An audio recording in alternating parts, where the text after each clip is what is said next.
T20 world cup లో team India hot favourite గానే బరిలో దిగింది. కానీ అందుకు తగినట్టుగా ఆట తీరు మాత్రం సాగడం లేదు. గ్రూప్ దశలో పాకిస్తాన్ పై అన్ని విభాగాల్లో పైచేయి సాధించిన నెదర్లాండ్స్ అమెరికాపై పూర్తి స్థాయిలో ఆధిపత్యం చెలాయించలేదు. అయినా సూపర్ 8 లో ఇరగదీస్తుందని అభిమానులు ఎక్స్పెక్ట్ చేశారు. కానీ తొలి మ్యాచ్ లోనే తేలిపోయింది. సౌత్ ఆఫ్రికాతో అహ్మదాబాద్ లో ఆడిన మ్యాచ్ లో అన్ని విభాగాల్లోనూ విఫలమైంది.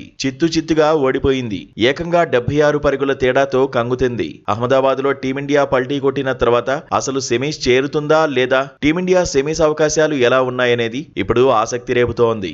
భారత్ చిత్తుగా ఓడిపోవడంతో నెట్ రన్ రేట్ దారుణంగా పడిపోయింది. ప్రస్తుతం టీమిండియా ఖాతాలో ఉన్న నెట్ రన్ రేట్ -3.800. టీమిండియాపై గెలిచిన south Africa net run rate 3.800. South Africa ఖాతాలో 2 పాయింట్లు చేరిపోయాయి. ఓటమి కంటే కూడా టీమిండియా దారుణంగా బ్యాట్లెత్తేసిన తీరే ఇప్పుడు ఇబ్బందికరంగా మారింది.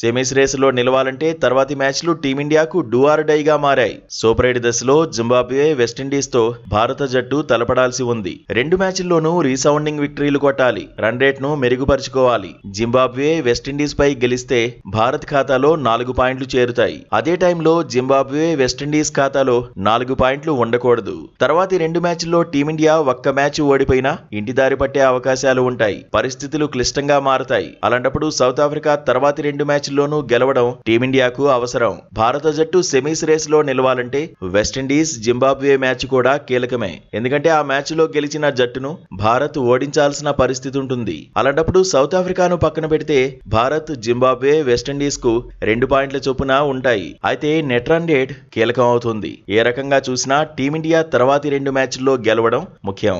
ఒకవేళ ఒక విజయానికే పరిమితం అయితే ఇతర మ్యాచ్ల ఫలితాలు అనుకూలంగా రావాల్సి ఉంటుంది. ఇప్పుడు టీమిండియా చేయాల్సిందల్లా సౌత్ ఆఫ్రికాతో మ్యాచ్ లో ఓటమి మర్చిపోవాలి. పాఠాలు నేర్చుకుని పాజిటివ్ మైండ్ సెట్ తో తర్వాతి మ్యాచ్ల్లో ఆడాలి. అదిరిపోయే విజయాలు సాధించాలి. అయితే జింబాబ్వేను తేలిగ్గా తీసుకునే పరిస్థితి లేదు.